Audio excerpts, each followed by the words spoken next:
सिंह राशी.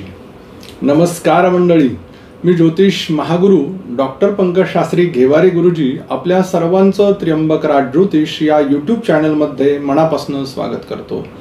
आज आपण 2025 या वर्षातील डिसेंबर महिन्यामध्ये होणारं ग्रहांचं राशी परिवर्तन आणि या राशी परिवर्तनाचा सिंह राशीच्या जातकांवरती होणारा परिणाम या विषयाची माहिती पाहणार आहोत. तत्पूर्वी एक महत्त्वाची सूचना, आपण जर आमच्या चॅनलला सबस्क्राईब केलं नसेल तर सबस्क्राईब करा, बेल आयकॉनचं बटन दाबा, व्हिडिओला लाईक करा, शेअर करा आणि कमेंट्स करायला विसरू नका. याचबरोबर आपल्या जीवनात काही समस्या आहेत. समस्या म्हणजे काय? मुलांचं शिक्षण झालंय, त्यांना नोकरी लागत नाहीये. गुरुजी, मुलांना नोकरी आहे परंतु त्यांचा विवाह होत नाहीये. विवाह होऊन अनेक वर्षांचा काळ लोटला गेला, संतती सौख्याची प्राप्ती नाहीये. याचबरोबर वास्तू घेण्याचा योग आहे का? वाहन घ्यावं का? व्यापार केलेला योग्य आहे की नोकरी करावी? विदेशात राहावं की मायदेशी राहून काम करावं? आजारानं व्याधीनं त्रस्त झालोय.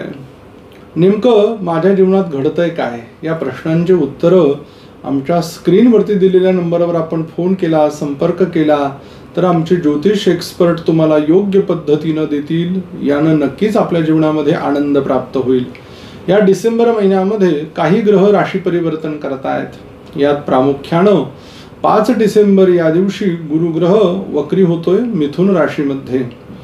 6 डिसेंबर या दिवशी बुध ग्रह वृश्चिक राशीमध्ये राशी परिवर्तन करून जातोय. 7 डिसेंबर या दिवशी मंगळ ग्रह धनु राशीमध्ये राशी परिवर्तन करून येतोय.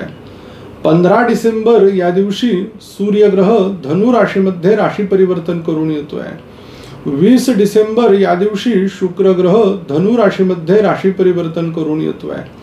29 डिसेंबर या दिवशी बुध ग्रह पुनश्च राशी परिवर्तन करून धनु राशीमध्ये येतोय. या राशी परिवर्तनाचा सिंह राशीच्या जातकांवरती नेमका काय परिणाम होणार आहे ते पाहणार आहोत आपण ह्या व्हिडिओमध्ये. प्रथम स्थान, या स्थानाला तनुभाव, लग्नभाव असं म्हणतात. या स्थानाचा स्वामी सूर्य ग्रह हा 15 डिसेंबरला धनु राशीमध्ये येतोय. तत्पूर्वी तो चतुर्थ स्थानामध्ये म्हणजेच केंद्रस्थानामध्ये वास्तव्य करणार आहेत. तसं पाहायला गेलं तर सूर्य हा नैसर्गिक पापग्रह असल्या कारणानं चतुर्थ स्थानामध्ये विशेष अशी काही फलं तो देताना आढळत नाही. परंतु आईच्या प्रकृतीला शरीर पीडा, त्रास या छोट्या मोठ्या गोष्टी या वारंवार जाणवतील या महिन्याच्या आरंभीच. त्याचबरोबर थोड्या काही महत्त्वाच्या निर्णयांच्या बाबतीत निर्णय होऊ शकतात. म्हणजेच काय की वास्तू घेण्याच्या संदर्भामध्ये घेऊ की नको घेऊ, वाहन घ्यावं की न घ्यावं. परंतु 15 डिसेंबरच्या नंतर तुमचं मन हे होकार अर्थामध्ये परावर्तित होताना दिसेल. द्वितीय स्थानाला धनस्थान म्हटलं गेलेलं आहे. हे कुटुंब वाणी नेत्राचं स्थान असल्या कारणानं या स्थानाला खूप महत्त्व आहे. या स्थानाचा स्वामी बुध ग्रह हा 6 डिसेंबरला राशी परिवर्तन करून वृश्चिक राशीमध्ये येतोय आणि शेवटी महिन्याच्या 29 डिसेंबरला पुनश्च राशी परिवर्तन करून तो धनु राशीमध्ये जातोय. मग द्वितीय स्थानाचा ग्रह चतुर्थ स्थानामध्ये येणं, त्यामुळे घरगुती कामांसाठी पैशाचा ओघ जरा थोडासा जास्त प्रमाणात खर्च होऊ शकतो. मग घरातली काही डागडुजी असेल किंवा घरात काही खरेदी करायचं असेल किंवा अन्यतम काही गोष्टी असतील, मग पैशाच्या खर्चाचा विनियोग हा थोडासा जास्त होत असल्या कारणानं पैशाच्या खर्चावरती नियंत्रण तुम्ही ठेवा. हे ज्योतिषशास्त्र बाकी तुम्हाला महत्त्वाची गोष्ट या महिन्याच्या आरंभीपासूनच सांगताय. तृतीय स्थानाला पराक्रमाचं, शौर्याचं, तेजाचं स्थान म्हटलं गेलेलं आहे. या स्थानाचा स्वामी शुक्र ग्रह हा 20 डिसेंबरला राशी परिवर्तन करून धनु राशीमध्ये येतोय. मग पहिले जे 20 दिवस आहेत या महिन्याचे ते वृश्चिक राशीमध्ये शुक्र ग्रहाचं वास्तव्य असल्या कारणानं आपल्या घरामधील बहीण भावांमध्ये असलेले मतभेद हे दूर होतील आणि आईच्या सांगण्यावरनं तुम्ही दोघंही म्हणजे तुमची लहान बहीण असेल, भाऊ असेल, यांच्यामध्ये जो काय आलेला नात्यातील दुरावा आहे तो दूर होण्यासाठी नक्कीच मदत तुम्हाला होणार आहे. याचबरोबर तुम्हाला काही घर घेण्यासाठी, वास्तू घेण्यासाठी किंवा अन्यतम जागा घेण्यासाठी काही पैशांची मदत लागेल तर तुमच्या बहीण भावंडांची मदत या महिन्यामध्ये होताना तुम्हाला दिसते आहे. काही महत्त्वाचे जे निर्णय आहेत शक्यतो ते 20 तारखेनंतर घेतले तर ते तुमच्यासाठी चांगले असणार आहे. चतुर्थ स्थानाला सुखस्थान म्हटलं गेलेलं आहे. या स्थानाचा स्वामी मंगळ ग्रह हा 7 डिसेंबरला धनु राशीमध्ये वास्तव्य करणार आहे. मग तत्पूर्वी ते चतुर्थ स्थानामध्ये असल्या कारणानं मंगळ ग्रहाचा रोचक नावाचा पंचमहापुरुष योगापैकी एक राजयोग तयार होतो.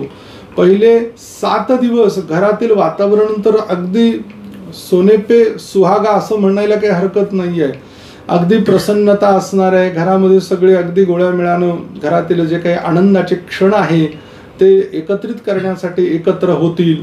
फक्त यामध्ये एक महत्त्वाची गोष्ट सांगतो की घरामध्ये आपण जर महत्त्वाचे आहात, आपला निर्णय सर्वांना मान्य आहे, तर आपल्याकडनं कोणी दुखावलं जाणार नाही. आपल्याकडे कोणाच्याही बहीण भावाच्या बाबतीत मतभेद किंवा त्यांच्यामध्ये दुजाभाव केला जाणार नाही.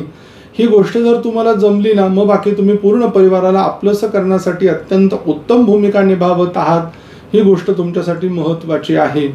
त्याचबरोबर हा महिना तुम्हाला नवीन काही खरेदी करण्याच्या दृष्टीनं उत्तर काळातील म्हणजे शेवटच्या काही दिवसांमधला जो काळ असेल हा उत्तम तुमच्यासाठी असणार आहे. पंचम स्थानाला संतती स्थान म्हटलं गेलेलं आहे. या स्थानामध्ये महिन्याच्या शेवटी अनेक ग्रहांची मांदियाळी असणार आहे आणि या स्थानाचा स्वामी गुरु हा एकादश स्थानात आहे. त्यामुळे पंचम स्थानामध्ये एवढे ग्रह आलेले असल्या कारणानं नक्कीच जीवनामध्ये आनंद काय असतो, कुठे फिरायला जाणं असेल, परिवाराला वेळ देणं असेल, प्रिय व्यक्तींच्या भेटीगाठी असतील, त्याचबरोबर बऱ्याच जातकांना लॉटरीचं तिकीट, त्याचबरोबर काही विमा कंपनी किंवा त्याच्यात काही काम करण्याचा योग किंवा काही विमा काढण्याच्या संदर्भात काही जर निर्णय घ्यायचा असेल तर नक्की तुम्ही या महिन्यामध्ये घ्या. ते तुमच्या इच्छा मनोकामना पूर्ण करणारे क्षण असणार आहे. संततीच्या बाबतीत म्हणाल तर हा कालखंड अतिशय उत्तम आहे. डॉक्टरी इलाजाला किंवा आध्यात्मिक उपाय जे तुम्ही करत आहात त्याला नक्की यश प्राप्त या महिन्यामध्ये होऊ शकतं.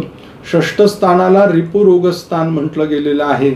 या स्थानाचा स्वामी शनी ग्रह हा अष्टम स्थानात विराजमान आहे. मग हा विपरीत नावाच्या राजयोगामध्ये असल्या कारणानं आरोग्य व्याधी पिढेमध्ये एवढी वाढ नाहीये, परंतु तरीही आपल्याला बाहेरचं तेलकट खाणं असेल, बाहेर प्रवास करत असताना गाडी वाहनाचा जो प्रवास आहे तो जपून, किंवा जे लोक लोखंडी कंपनीमध्ये काम करतात, स्पेअर पार्ट असेल किंवा अजून काही गोष्टी असेल, त्यांना लोखंडी वस्तूपासून इजा त्रास हा संभव होण्याचा जास्त संभव दाखवतोय. स्वतःची काळजी तुम्हाला बाकी अत्यंत व्यवस्थित घ्यायची आहे. नोकरीच्या कामाच्या ठिकाणी थोडासा विरोध जाणवेल, त्रास तुम्हाला होऊ शकतो, त्याकडे दुर्लक्ष करा आणि आपल्या कामाकडे लक्ष केंद्रित करा, हे ज्योतिषशास्त्र तुम्हाला सांगतंय. सप्तम स्थानाला जायाभाव म्हटलेलं आहे. हे वैवाहिक सुखाचं, भागीदारीचं आणि जोडीदाराचं स्थान आहे.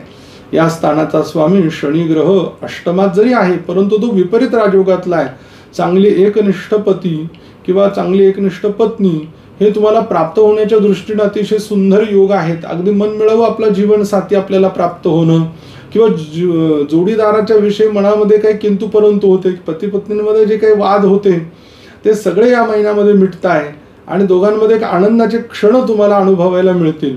त्याचबरोबर आपला विवाह निश्चित जर आपण करत आहात तर मी सांगेल तुम्ही 1-2 वेळा आपल्या समोरच्या पार्टनरला, भागीदार किंवा जोडीदार जो आहे आपला, त्याला तुम्ही भेटला पाहिजे, त्याच्याशी चर्चा केली पाहिजे आणि मग पुढचा निर्णय घेतला पाहिजे.